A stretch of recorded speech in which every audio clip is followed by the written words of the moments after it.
Allahu Akbar, Allahu Akbar, Allahu Akbar, la ilaha illallah. Assalamualaikum warahmatullahi wabarakatuh.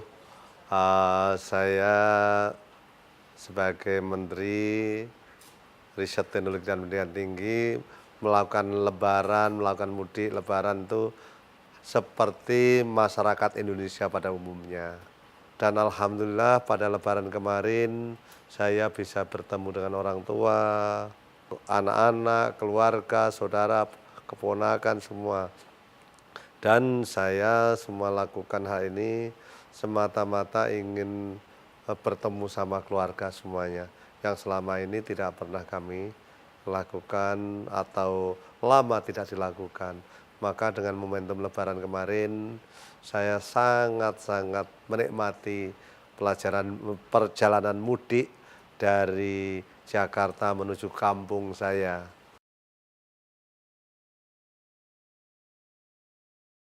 Arti dalam Idul Fitri dalam hal ini, Idul Fitri dimaknai sebagai kembali ke fitri, kembali ke suci. Karena Id itu adalah kembali, Fitri adalah kesuci, kembali ke suci karena kita telah menjalani ibadah puasa Ramadan dalam 1 bulan penuh. Mudah-mudahan apa yang kita lakukan bisa memberikan pelajaran pada kita.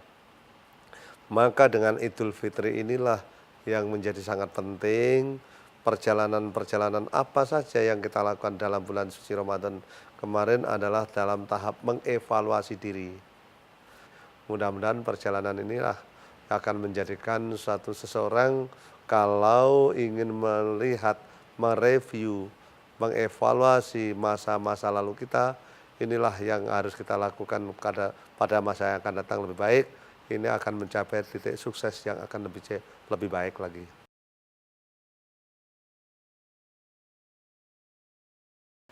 Di mana pada masa lalu memang saya sebelum sebagai menteri, kalau sekarang sebagai menteri pasti ada suatu perbedaan.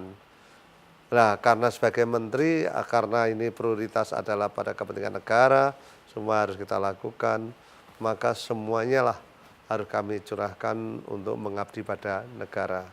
Sehingga Idul Fitri sangat berbeda pada saat sekarang saya sebagai menteri dibandingkan dulu sebelum sebagai menteri.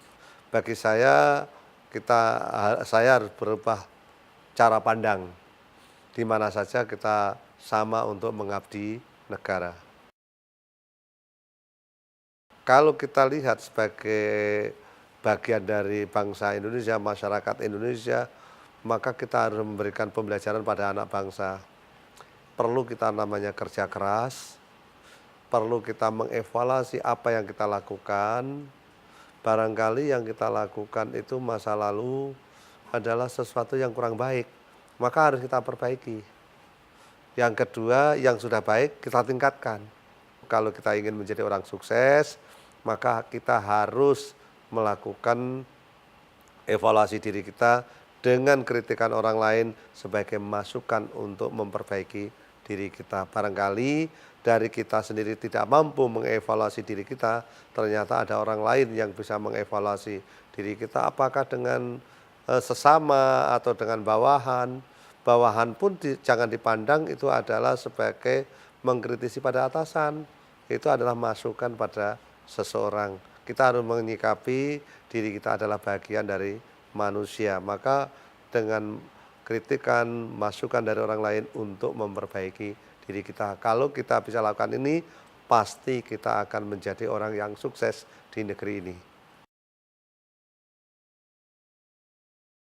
Berita kemana-mana, di mana-mana, dan setiap hari kita selalu disuguhkan namanya kemacetan. Tidak hanya sekarang, sejak dulu saya lakukan hal ini. Pesan saya pada saat hal ini, seseorang kalau mengalami kemacetan, jangan mudah emosi. Kalau kita emosi pada saat itu, kita akan stres, maka kendali kita akan menjadi berubah. Maka kita akan kehilangan kendali. Solusi yang terbaik, ikuti rambu-rambu yang telah disediakan oleh pemerintah. ikuti rambu-rambu lalu lintas, rambu-rambu yang ada di jalan raya, supaya kita menjadi selamat. Oleh karena itu, berjalanlah dengan tertib di jalan, hormatilah orang lain akan lewat dengan cara kita disiplin berlalu lintas. Idul Fitri itu identik kita kumpul dengan keluarga, identik dengan masa kita telah lepas dari Ramadan, kita selalu bersenang-senang. Ini masa yang paling indah menurut saya. Saya itu kalau lebaran itu rasanya kayak sesuatu yang merasakan luar biasa. Bisa kumpul sama bapak, ibu, kakak, adik, bude, bule, dan semuanya.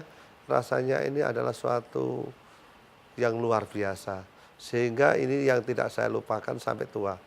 Bahkan sampai sekarang pun, saya sampai jadi menteri ini, yang namanya mudik belum pernah saya tinggalkan.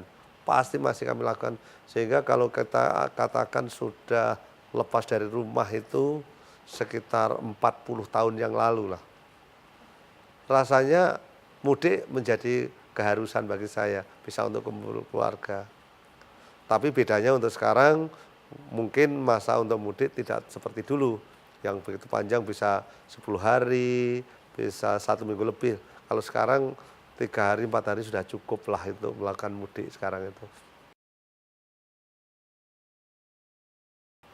Saya melihat di dalam Idul Fitri itu karena selalu berkumpul dengan keluarga, terutama dengan bapak dan ibu, selalu memberikan pelajaran kepada saya. Jadilah orang yang bermanfaat di negeri ini. Selalu memberikan nasihat itu. Dan selalu perintahnya pada orang tua pada saya itu, carilah ilmu setinggi-tingginya dalam kondisi apapun. Sehingga apa yang terjadi, pesan orang tua itulah yang harus kami lakukan. Itulah yang orang tua selalu memberi saran, kamu jadi orang yang penting adalah kerja yang baik, mencari ilmu setinggi-tingginya, kalau bekerja yang jujur dengan siapapun, apakah itu dengan atasanmu, dengan temanmu, dengan bawahmu, semua yang diberikan kepercayaan kamu, jalankanlah dengan baik. Saya hanya mengamini, insya Allah Bapak, insya Allah Ibu, saya akan jalankan perintah Ibu ini. Dan inilah yang memberikan kesan pada saya yang luar biasa, pendidikan orang tua kepada saya di dalam masalah disiplin, di dalam masalah kejujuran, di dalam masalah menghormati orang lain. Yang tidak terlupakan adalah nasihat dari orang tua saya, yaitu satu, carilah ilmu setinggi-tingginya dan bekerja yang jujur dan disiplin yang sangat tinggi. Itu selalu disampaikan pada saya. Dengan memperlihat semacam itu, apa yang disampaikan orang tua, inilah yang selalu teringat pada diri saya. Setiap saya menghadapi lebaran, yang saya selalu ingat adalah nasihat dari orang tua ini. Hal inilah yang menyebabkan saya harus rindu pada saat mudik bersama kumpul keluarga, saudara-saudara saya, adik, kakak, dan bule dan bude saya. Yang saya sangat penting adalah bagaimana saya mendoakan orang tua saya. Saya selalu hadir dan berziarah kepada makam kedua orang tua saya. Bukan apa-apa, tapi ingin mengenang masa lalu dari orang tua saya ini.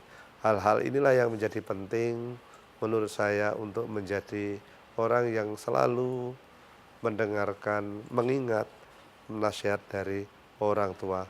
Inilah yang tidak kami bisa lupakan.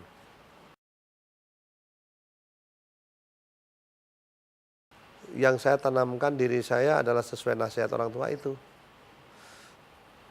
Cari ilmu setinggi-tingginya, bekerja dengan jujur dan keras, ini harus kita lakukan, dan kita menghormati orang lain. Bahkan kalimat yang pernah muncul pada dari orang tua saya yang muncul adalah hormatilah orang lain buatlah orang lain itu bisa senang, kalau tidak senang bisa senang, jangan menyakiti orang lain. Itu selalu dinasihatkan orang tua pada saya. Sehingga dengan hal ini kerja keras, pada saat sebagai pegawai di lingkungan Universitas Diponegoro Semarang, saya begitu jadi PNS, ditugasi oleh pimpinan saya, apapun bentuk pekerjaannya tidak pernah saya tolak. Apapun yang ditugaskan oleh pimpinan saya laksanakan. Dan ini saya kerjakan dengan baik. Tapi lambat laun dalam hal ini pimpinan saya selalu mempercayai pada saya. Bahkan pekerjaan-pekerjaan ini selalu diberikan pada saya. Bahkan pimpinan saya itu selalu menyampaikan, ternyata pekerjaan yang sulit itu lebih mudah diselesaikan bagi orang yang sibuk. Orang sibuk itu ternyata mampu menyelesaikan dan terbiasa memanage waktu dengan baik. Tidak mesti pekerjaan yang sulit itu diserahkan orang yang nganggur, ini bisa selesai. Ini pimpinan saya pada saya. Karena pekerjaan-pekerjaan itu yang diberikan saya bisa selesai, akhirnya saya lakukan. Bahkan sampai jabatan meniti karir, mulai dari sekretaris program, sekretaris jurusan, ketua jurusan, pembantu rektor, dekan, sampai rektor terpilih. Ini di dalam internal Universitas Diponegoro selalu saya mendapatkan dukungan yang sangat tinggi oleh stakeholder di lingkungan kami.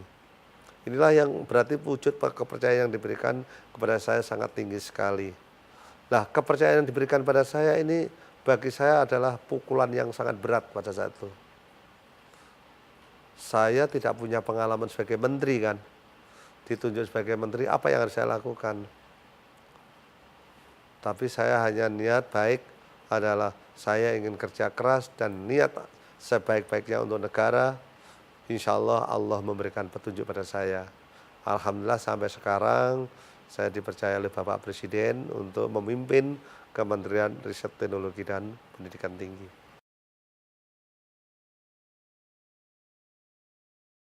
Harapan saya untuk hal ini, untuk masa depan, untuk pribadi saya, dan untuk Kementerian Ristek dan Dikti, yang penting adalah kita harus kerja keras, kerja baik.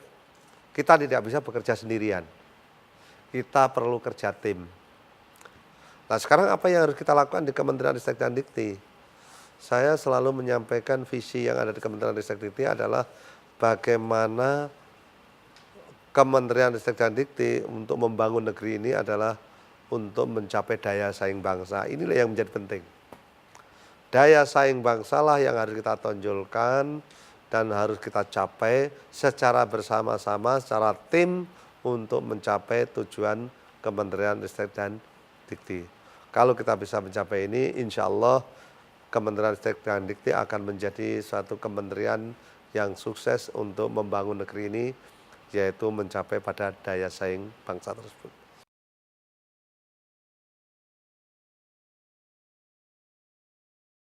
Jangan sekali-kali semua anak bangsa ini berpikir untuk diri sendiri. Berpikirlah untuk bangsa yang lebih besar. Berpikir untuk negara yang lebih besar. Maka kalau kita selalu berpikir itu, insya Allah diri kita akan menjadi orang yang bermanfaat bagi nusa dan bangsa. Maka saya sangat berharap kepada anak bangsa ini, anak negeri ini, berpikirlah bagaimana pikir sekarang untuk masa yang akan datang. Kalau kita lebih luas dari Indonesia untuk global, dari kecil untuk besar, jadi yang biasa, yang kita dalam masyarakat yang sederhana, bagaimana kita menjadi masyarakat yang global, bagaimana kita memenangkan persaingan global ini. Terima kasih, mudah-mudahan ini bermanfaat bagi bangsa Indonesia. Assalamualaikum warahmatullahi wabarakatuh.